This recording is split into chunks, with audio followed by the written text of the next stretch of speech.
Ton had always been a bright boy, the pride of his family and village. From the dusty lanes of his small town, he dreamed of a future where he would make a difference, a future bright with success and honor. After years of sacrifice, sleepless nights, and hard work, he finally graduated from the university, a fresh degree in hand and hope in his eyes. Back home, his mother, Mama Nkechi, had prepared a feast. She prayed fervently every day, asking God to open doors for her son. "My son, God will provide," she whispered, tears shining in her eyes. But as weeks turned to months, the promised job offers never came. The calls from potential employers were rare, and each rejection letter felt like a knife twisting in his heart. Ton's once vibrant spirit grew heavy with doubt. The city was cruel and unforgiving. Every morning, he scrolled through job listings, his heart sinking lower with every no he received. The bright dreams of graduation faded into the cold reality of unemployment. His parents warned him, "Be patient, son. Good things take time." But patience, Ton soon learned, was a luxury he could no longer afford. When a group of men from the neighboring state spoke of a place where big fish were caught, promising riches beyond belief, Ton's heart raced. Despite warnings and pleas from his family, he packed his bags and left. Little did he know, this decision would change everything. The morning sun barely pierced through the thin curtains of Ton's small room as he zipped his battered suitcase shut. His mother's face was etched with worry, her eyes searching his for hesitation. But Ton was resolute. "I have to do this, Ma," he said softly, trying to sound confident. She clutched his hand tightly. "Please, son, think carefully. These places, they are not safe." Ton smiled weakly. "I know, Ma. But what choice do I have?" The bus to the neighboring state was packed. As the cityscape gave way to dusty highways and endless farmland, Ton's thoughts raced. The stories he had heard were intoxicating, people making quick money, fortunes made overnight. But underneath those tales was a whisper of danger, of those who never returned. Hours later, Ton arrived in the bustling town at the edge of a great river, where fishermen spoke in hushed tones of the big fish. He found lodging in a cramped room above a noisy market. That night, as the river flowed dark and wide below, he wondered if this gamble would finally turn his luck. The next morning, Ton met the men who had promised wealth. They were rough, weathered by the sun and river, their hands callous from nets and boats. "This is where you'll start," one of them said gruffly, handing Ton a worn fishing net. "The big fish are dangerous. But catch one, and you'll never want to leave." Ton's heart pounded. The river was vast and intimidating, but he was determined. Days turned to weeks.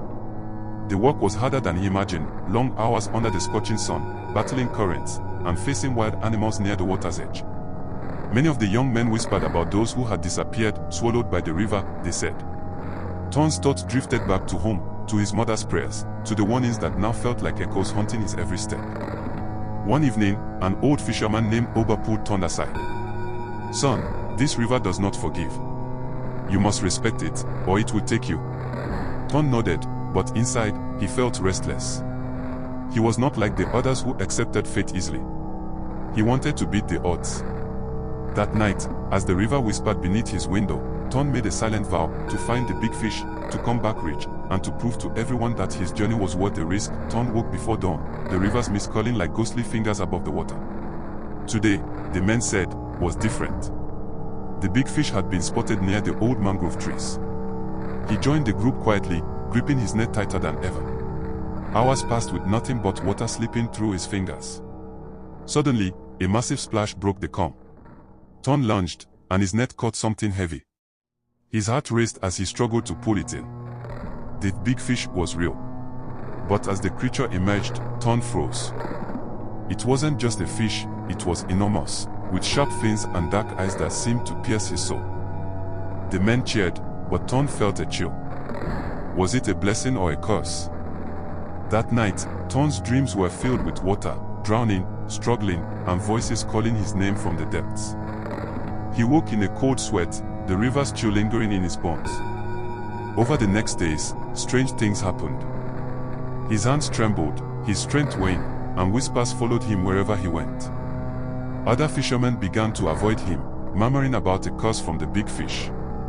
Ton tried to ignore it, but when he returned home to call his mother, her tears and prayers made him question everything. 2 months passed. Ton's name was called by a big company back home, an opportunity he had dreamed of. But no one in the village or city had seen him since he left. His mother clung to hope but feared the worst. The river had taken many before him. His friends whispered rumors of mysterious disappearances linked to the dangerous fishing grounds. And somewhere deep in his heart, Ton wondered if he could escape the river's grip or if it had already claimed him forever. Weeks turned into months, but there was still no sign of Ton. His phone was off, and his messages unanswered. The villagers whispered that the river had taken him as it did others who dared challenge its secrets. Back in the city, his mother kept praying, hoping against hope that her son would return. The company that called him waited in vain. Meanwhile, deep near the mangroves, Ton struggled. The river's mysteries were not just stories, they were real, and they were trapping him. One evening, as Ton tried to find his way back, an old fisherman appeared from the shadows. His face was weathered, eyes sharp. "You don't belong here," the stranger warned. "The river demands respect. Those who defy it become its prey." Ton begged for help.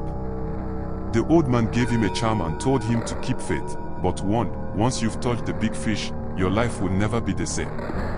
With the charm, Ton found new strength. He began to fight the dark forces haunting him. But every victory came at a cost. His body weakened, and the river's pull grew stronger. He longed to return to his mother, to the life he left behind, but the path was blocked by fear, superstition, and the unknown. Could he break free, or was the river's curse his destiny? Days passed, and Ton grew weaker. The river's grip tightened, sapping his strength and will. The charm the fisherman gave him seemed powerless against the dark forces lurking beneath the water. One stormy night, as thunder cracked and the river swelled, Ton tried one last time to escape. The currents pulled fiercely. He fought desperately, but the water swallowed him whole.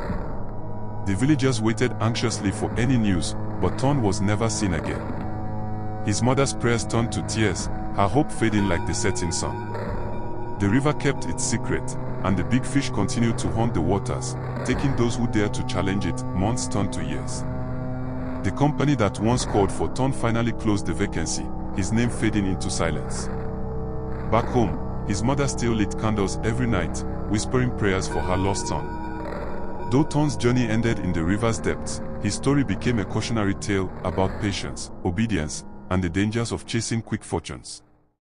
In the quiet village, his memory lived on, a reminder that sometimes the hardest battles are fought not with strength, but with wisdom won. The importance of patience. Success often takes time, and rushing into risky decisions can lead to danger. Thank you so much for watching. If this story touched you, made you laugh, gave you chills, or simply entertained you, please show some love by hitting the like button. Don't forget to subscribe to Mecca Grace Moonlight Stories so you never miss a single episode of thrilling African tales, mysteries, and unforgettable drama. We'd love to hear your thoughts. Drop a comment below, and share